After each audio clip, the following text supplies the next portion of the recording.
Reflecting the passage of time and history through collective efforts, this town had gradually transformed into a shelter of civilization, peace, and comfort.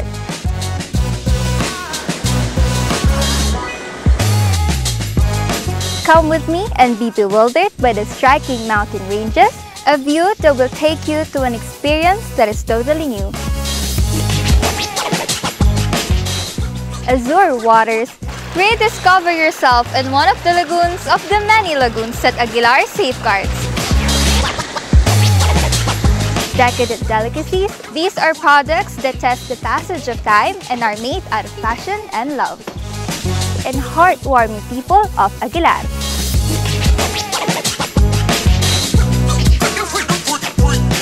I am your travel wanderer, Denise.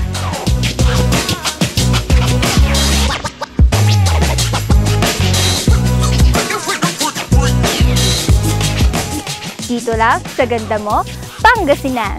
Simulan na ang pasyalan. Pumasyal sa Pangasinan, balikan ang lahat na magpapasaya. Kalula, klasin ang taglay na ganda. Siguradong mag-enjoy ka. Kalula, pumasyal sa Pangasinan, balikan ang lahat na magpapasaya. Kalula, klasin ang taglay na ganda. Siguradong mag-enjoy ka. Kalilan, Pangasinan.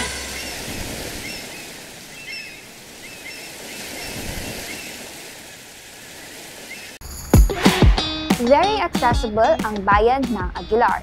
Just a 3-hour drive away from Manila, mararating na ang sentro ng bayan. Just take the NLEX to Tiplex and use the Luisita exit going to Camiling, Tarlac. Kapag nag-bus naman, it will take you at least 5 hours. Sumakay ng bus from Cubao o Pasay going to Bolinao, Alaminos, or Lingayen at mag-drop off lang sa Aguilar.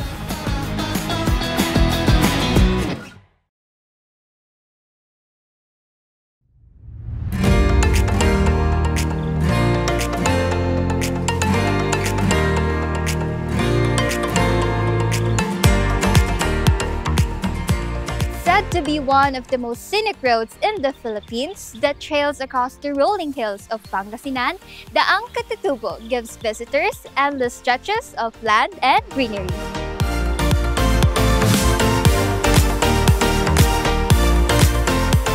Alam niyo ba na ang Daang Catutubo hindi lang siya destination for tourists. This is also a favorite spot for cyclists and riders, and along the way, meron ding mga rest stop. Tignan na lang natin dito. Look! Andyan ang iba sa mga riders na nagpapahinga along Daang Catutubo. Hello po! Pupunta kami dito to breathe, tas dinala namin mga anak namin para pumasyal. Yung flatlands, which is a different experience for us. Sa kahabaan ng Daang Catutubo, may accommodation na super sulit for the tourists. 600 pesos para sa couple room without aircon, 2,500 naman para sa air-conditioned room. 500 to 600 pesos para sa 6 to 8 pax room without aircon at 3,500 naman sa 6 to 8 pax room with aircon. Kung magkakaroon na po tayo sakali ng environmental fee, magkakaroon na singil na 120 pesos po. The 120 pesos will proceed to first to the barangay, mayroong percentage po, and then cleaning for the environment, yung mga mag-tutor, guides, kasama na po yun para kung sakali may mga visitors, kailangan mayroon silang proper guide tungo sa ating tourist destinations po. Ang Aguilar Tourist Assistance Center ay dito muna pupunta ang mga tao para kumuha ng tourist guide para punta sa ating mga attraction sa Aguilar like our lagoons, view deck, and the tribal community. Pwede po tayong dumiretso dito sa Aguilar Tourist Assistance Center or bisitahin nyo lamang aming page, the Local Government Unit of Aguilar, para sa aming mga upcoming activities sa aming bayan.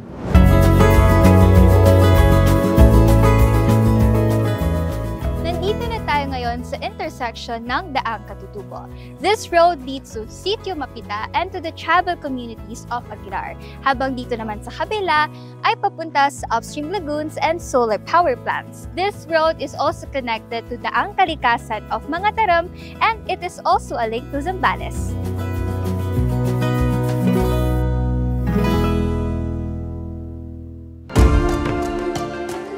A home to almost 1,000 residents from the Kankanaey, Ibaloy, and Bago tribe rise a thriving community here in Sitio Mapita, Barangay Lawag, Aguilar. They are one of the reasons why Daang Katutubo was constructed. Bulan ti April 4, 1964, imay kami dito yung Mapita. Upat laeng lalakay ide, kantalo kami nga babarito ide. At ti population mi tatta circuit ko, mapan nga almost 1,000 ti population tatta yan. Doa nga klase laeng 33 bunga dadto, kan Kanaey, kan Ibaloy, nga nagapoda iti probinsya ti Benguet. Tada ito ide, pagpagnaan mi datoy, manipod ti Mapita, nga na jay poblasyon ti Aguilar, awitan mi amin ti produkto mi dito, nga pamiila ko jay Aguilar. Dakil matin tulong iti Daang Katutubo dito, sir. Ado ti umay nga tao, ado iti umay nga lugan, mangpasyar kada kami, kandag iti produkto mi pa, sir. Maila ko mi iti nasyaat nga presyo, kat di dya tinakita mi nga dakil unay nga naitulong iti Daang Katutubo, sir.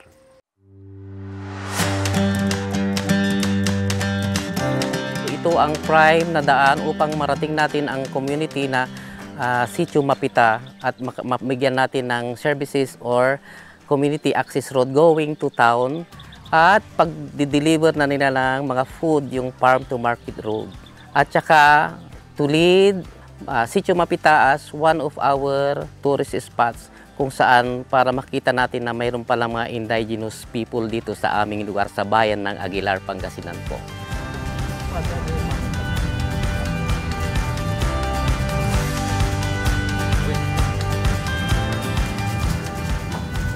Daang Katutubo isn't just a home for diverse culture and norms. It is also a home for rich biodiversity, gaya na lamang ng ilang-ilang plantation.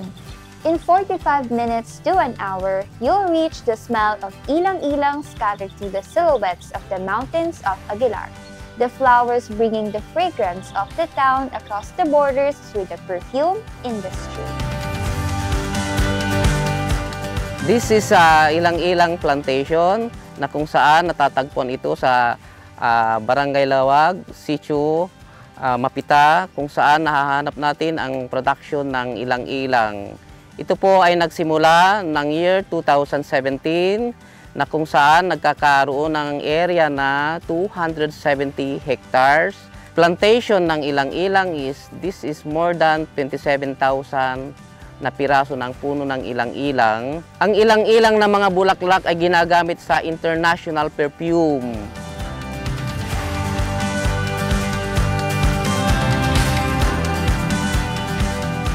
With blue skies, luscious trees, and majestic slope and ridges, Daang Katutubo isn't just a road. It is where history, culture, and diversity collide. Aguilar is truly a gem to discover. Galilat, Aguilar!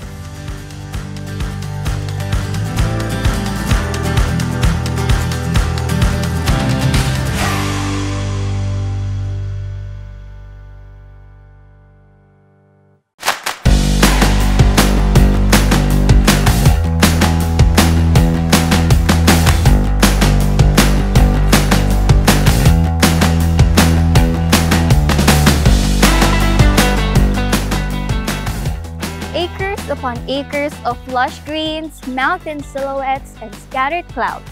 Definitely a breather.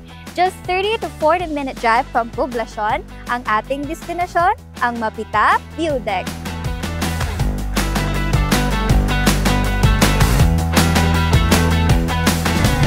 Paakyat na tayo ng View Deck. Ang sabi nila, pagdating natin doon sa tuktok, we will be 600 meters above sea level. And yung trek papunta sa taas, it will only take like 5 to 10 minutes. Aside from the view deck, pwede rin pala ditong mag-camping. You just have to bring your own tents, and meron din silang mga stores where you can buy food, or pwede kang ang paluto doon sa kanila. You just need to tell them. Meron din sila ditong souvenir shops na mamaya makikita rin natin.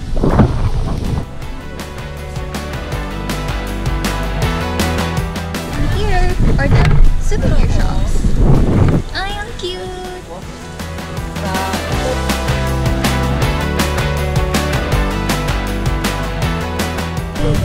Malapit na tayo sa taas, sa mismong view deck of Mapita.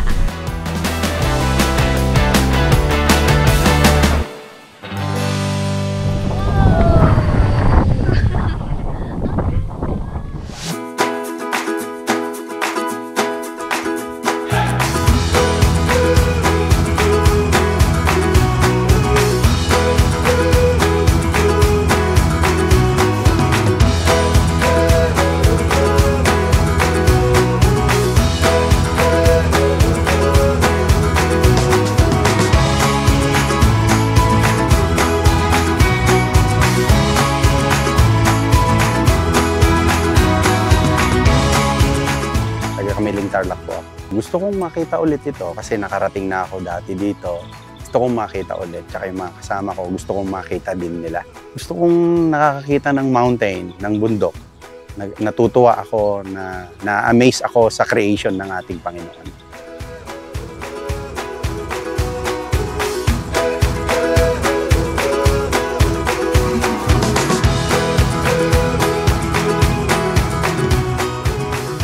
Ini-invite ko po kayo na pumunta dito sa Aguilar Mapita View Deck po.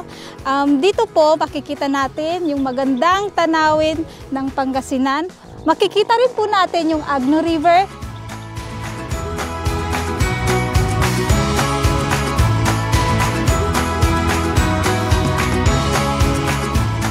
Ang solar power plant po ay nag-start ng construction year 2018 with 200 megawatts, tutulong at magbibigay ng kuryente sa buong probinsya ng Pangasinan.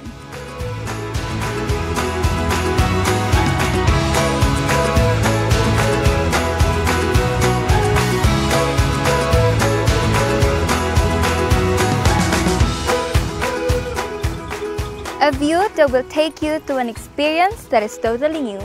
Siguradong babalik-balikan mo ang tanawing makikita dito sa Mapita View Deck.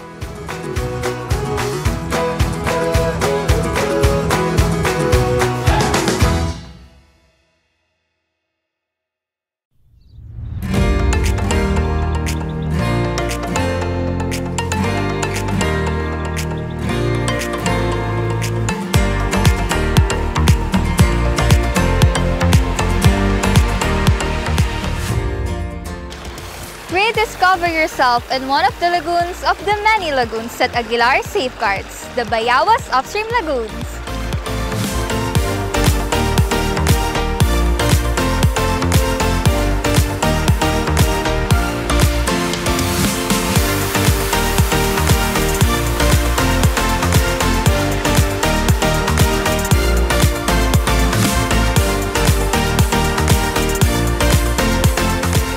From National Road, mararating natin hanggang Bayawas Upstream Lagoons, almost an hour ang biyahe.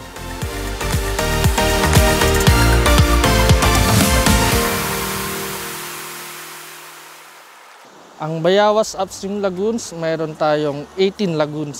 Yung mga activities na pwedeng gawin dito sa Bayawas Upstream Lagoons, pwede tayong mag-family picnics, mag-swimming, mag-trail. Ang Bayawas Upstream River, umaabot siya ng from head to National Road, meron tayong 26 kilometers.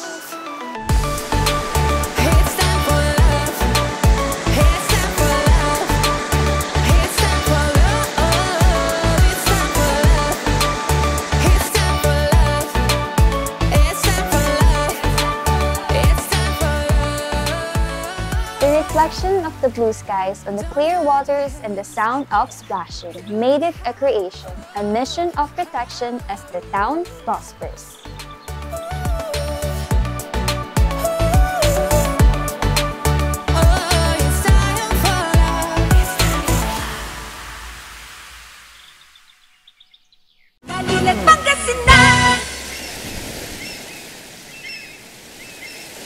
Lemonade Hotel. Camp John Hay, your gracious host in Baguio City.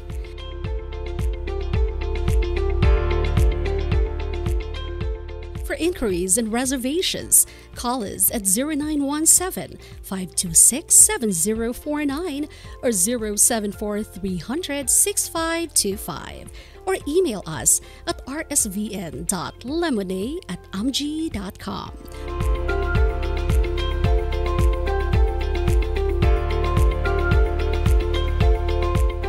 Lemonade Hotel, your gracious host in Baguio City.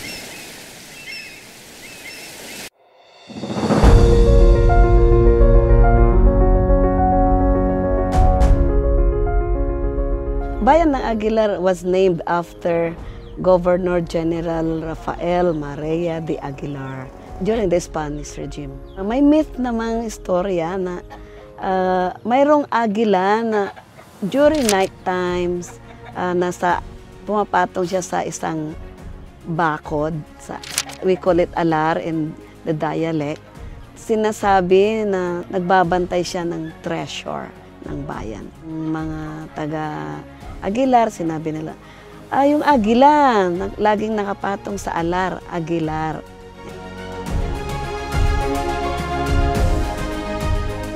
Aguilar has lot of natural resources. Marami kaming tourist attractions, pinipuntahan na kami talaga. We are so proud of our Sitio Mapita. Yun kasi ang tinatag naming summer capital of West Central Pangasinan. Malamig siya at nandun ang isang tribal community namin. Ang mga plano ng Aguilar relative to tourism is payabungin namin ang turismo. Mayroon kami ngayong renewable energy na solar power plants. Dalawa yon, magiging educational hub in terms of solar power sa mga engineering. Makikipag-collaborate kami further with the Department of Environment and Natural Resources para sa pag-explore ng iba pang mga tourist potential na hindi pa namin naipapakita sa mga turista. Punta po kayo dito sa Aguilar. Mula sa umpisa ng Daang Katutubo hanggang sa dulo nito, mararamdaman po ninyo ang lamig ng klima dahil punong-puno po ito ng kagubatan. At tinatawag po namin itong summer capital ng West Central Pangasinan. Marami po kaming tourist attraction tulad ng Lagoons and Lagoons, view deck kung saan makikita po nila ang remaining plains ng Pangasinan, pati na ang West Philippine Sea.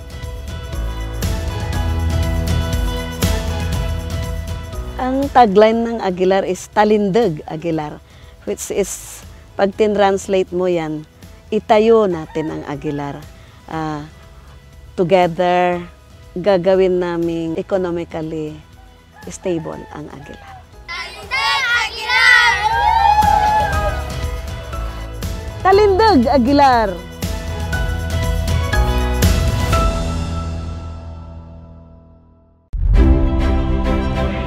Sa isang siglong paniniwala at pagtitiwala, this church has been a beacon of light for all Aguilareños, a witness to the town's growth one after the other.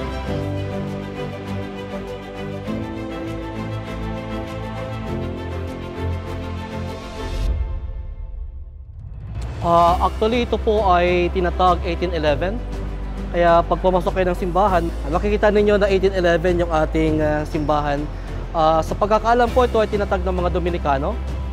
Kasi noong unang panahon, ang San Carlos ay barangay po itong Aguilar bago siya naging bayan. At mula noon, ay umunlad na yung bayan na ito at syempre nauna yung simbahan. Noong tinayong Aguilar, ang pagkakaalam ko rin, sabay yung Alaminos, yung simbahan. So yung kanilang struktura ay pareho. Sabi nga barok, sabi nila, kasi may pakurba. At itong bricks na ito yung original. Yung pinatong lang sa harapan, ito yung bago, pero yung sa likod po na yan, yung po yung original. So yung buong simbahan po ay bricks actually. At nung unang panahon, totoo po yung sinasabi nila na ginamit na lang siya ng itlog na puti. Kasi nung inayos po namin siya, nung hinukay namin yung mga bricks, may mga itlog na puti na nakapatong-patong talaga. Napakalaking bagay kasi yung mga taga-Aguilareños, malakas na kanilang pananampalataya. Particular yung kanilang debosyon kay San Jose, yung patron. Meron silang paniwala dito na tinatawag naming usdungan mo kami, San Jose.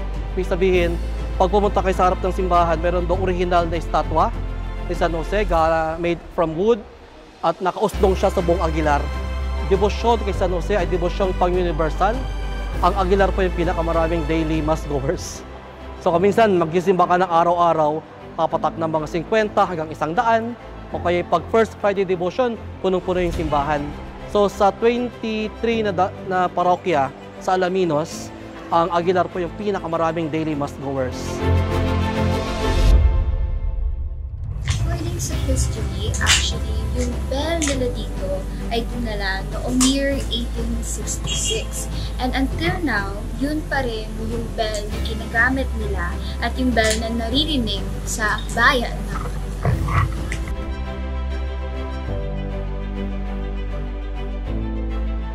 Kasabay ng pagtibay ng pananampalataya ng mga Aguilareños ay ang pagkakatatag din ng paaralan noong 1872.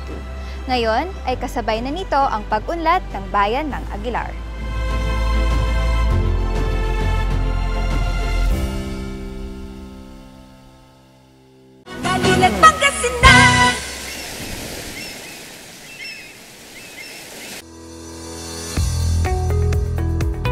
Looking for a place to stay in Baguio City?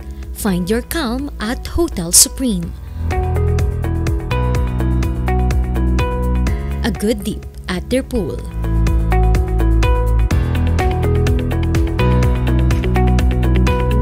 Clean and comfortable rooms with a view.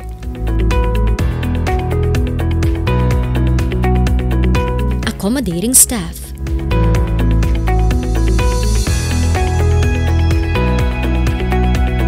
You can also enjoy a sip of coffee at their coffee shop.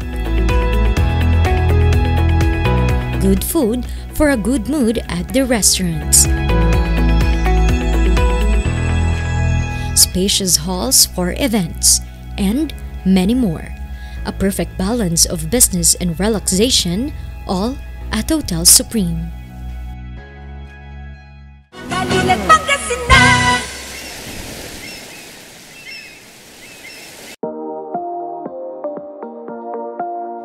What is said to be the treasure of one's town is truly its people. Bukod sa magagandang tanawin, yaman ding ituring ang mga tao ng isang bayan. Kaya naman, kilalanin natin ang isa sa mga nagsisilbing inspirasyon sa mga kapwa niyang Aguilareños. So, I worked for 17 years. So, I dedicated my life for 17 years for the family. Ano kaya ang susunod na gagawin ko sa buhay? So, kinausap ko yung employer whether I can study part-time. So, pinayagan nila ako. So, nag-aaral ako part-time. So, that's the best and happy thing na nangyari sa akin kasi nung hinawakan ko yung diploma ko, sabi ko, Lord, ito na yung gustong-gusto kong ma-achieve. Magkaroon ng isang diploma. Nung bata pa ako, hindi ko yun nagawa. Kasi nga, at the age of 21, umalis na ako nagtrabaho. From then on, so nag-start na akong mag-training. Mostly, ang gusto ko kasi, isa yung nakakasalamuha yung community. Kung saan ko talagang nararamdaman at nakikita yung mga tao. Aking prinsipyo sa buhay, you have to live for the moment. No? Live to the moment na kung ano yung kaya mong ibigay sa community, for the family, you have to do it now. My devotion for the community. It's because I came from being a poor, no? So, nakikita ko yung mga parents ko, they have to till the farm. That's why I also want to do something for everyone. Kasi naranasan ko yun. So gusto ko ring maging lighten kung ano yung mga skills or mga nalalaman ko. Gusto kong i-share sa kanila. Para sa ganon, kung ano yung na-share ko sa kanila, pwede rin nilang i-share sa kanilang family. Living to the moment, inspiring others, and innovation. That is what we can learn from the life of Ma'am Imelda Soriano. Indeed, helping others to your God-given talent and skills will surely give you the best of things. Tunay ngang talindot, Aguilar!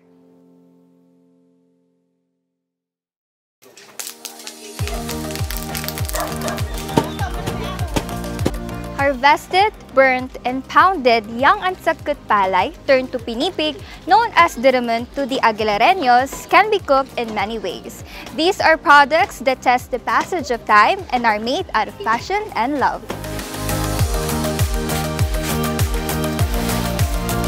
In 1998 nang umpisa ako dito ng diramen. Ito sir, pag taon-taon kami gumagawa, nakakaraos din na pambili ng mga bigas, ulam, ganun. Mga first week ng August, kuminsan mga third week ng August po. Kasi hindi naman sabay na magtanim ang mga tao po sa nagtatanim sa bukid.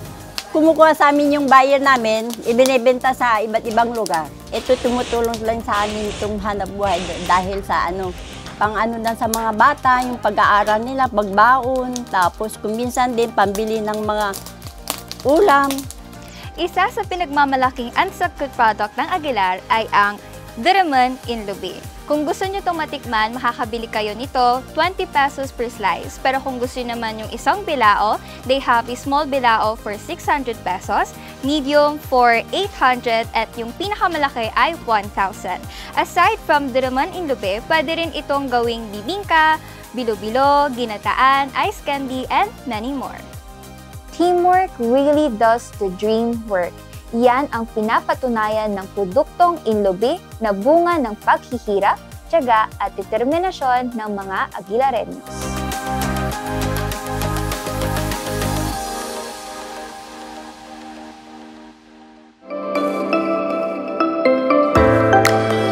Yung binibinta namin ay bibingkang malagki na may spicy, may bibingkang tapong at saka yung palitaw.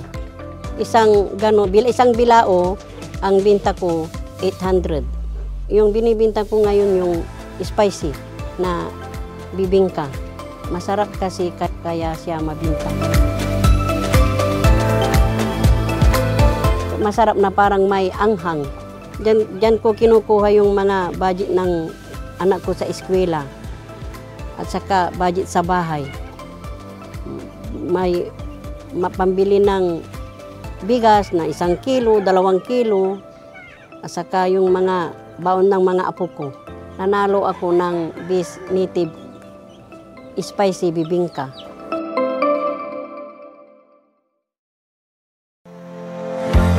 What started out as a cattle ranch covered with tall grasses and forests, Aguilar continues to live up to the splendid treats of an eagle, piercingly focused and aggressively caught with one goal: growth and development.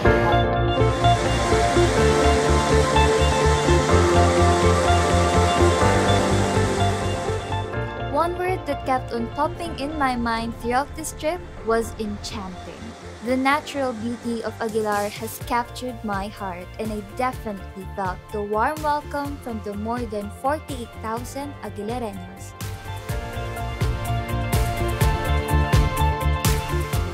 Standing along Dam Katutubo and gazing at the vast mountain ranges reminded me of how wonderful this world is.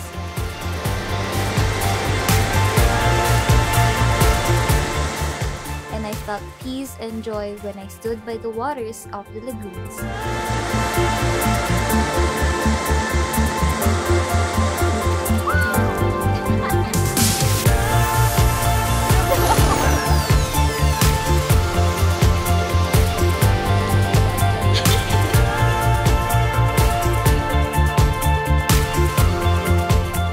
I just think that this healing and soulful trip in Aguilar is incomparable.